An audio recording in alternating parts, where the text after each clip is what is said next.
We were asked to assist in the repatriation of VonTrey Clark back to the United States. And I know a lot of people wonder how we do that. We actually have 64 legal attaché offices in over 200 countries. We have agents there that support those countries and their relationship to the United States. We share intelligence, we work criminal matters, and we create these relationships. We've been doing this over the last 70 years. So the legal attaché program is very important, especially when we're dealing with countries that don't have extradition treaties.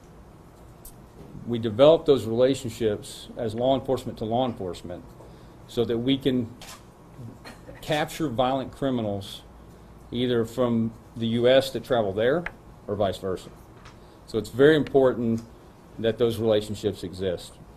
When the sheriff and the Texas Rangers asked us to do that, this case, as Samantha was part of our law enforcement family here in Central Texas, we thought we had to go to great lengths to do what we could do to bring back VonTrey Clark in the interest of justice. So that was very important. Also, it sends a message that if you're a violent criminal in the U.S., the FBI has the reach around the world to come get you. And we will use the resources and the relationships we develop to do just that. And we will bring you back for the sake of justice.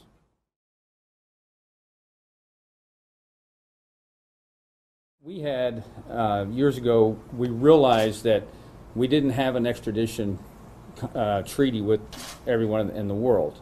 But we had lots of people that contribute in our legal attaché program, allow us in diplomatic status. So what we did is we created Project Welcome Home.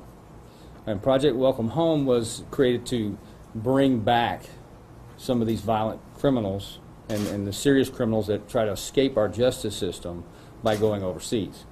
And that project is funded separately so that we have a congressional budget line to go get people from different countries. So this was not an extradition because there's no treaty. So what happened is when the Indonesians, who we have a really good relationship with, reviewed the Interpol Red Notice, which talks about the warrant, what he's wanted for, and they reviewed his documents, they decided to expel him, basically. It's like an immigration violation.